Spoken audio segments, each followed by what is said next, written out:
SPC 삼립 시화 공장에서 일하던 노동자가 기계에 끼어 숨진 사고와 관련해 법원이 압수수색 영장을 3차례 기각한 사실이 알려지면서 논란이 되고 있습니다. 관계 기관 내부에서도 이례적이란 반응이 나옵니다. 김희영 기자가 보도합니다. 지난달 19일 새벽 SPC 삼립 시화 공장에서 50대 여성 근로자가 숨지는 사고가 났습니다. 작동 중이던 냉각 컨베이어 벨트에 윤활유를 뿌리다 기계에 끼인 겁니다.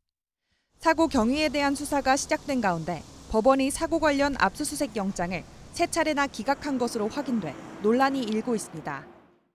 경찰과 고용노동부, 검찰 등 수사당국이 사고 발생 며칠 뒤와 지난달 말 청구한 압수수색 영장이 연달아 기각된 데 이어 법원의 요청 사항을 보완해 이달 초 3차 청구한 영장마저 또다시 기각된 겁니다.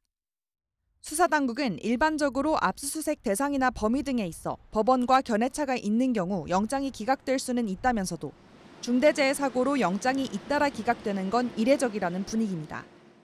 지난 2022년 평택 SPL 제빵공장과 지난 2023년 성남 샤니 제빵공장 근로자 사망 당시에는 각각 사고 발생 5일과 3일 만에 압수수색이 이루어졌는데 이번 사고는 사고가 난 지 보름이 지나도록 강제 수사에 나서지 못했습니다.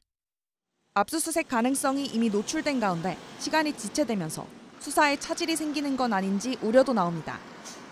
안전관리 부실 문제 등을 확인하기 위해 압수수색 영장을 청구했던 수사당국은 영장 4차 청구를 비롯해 여러 각도로 수사 방향을 검토하고 있습니다.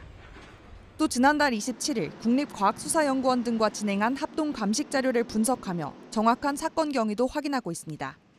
경찰은 안전관리를 소홀히 한 혐의로 센터장 등 공장 직원 7명을 입건해 수사하는 가운데 고용노동부는 SPC 삼립 김범수 대표이사와 시화 공장장 등 관계자들을 산업안전보건법 위반 혐의로 입건해 안전보건 조치를 제대로 했는지 조사하고 있습니다.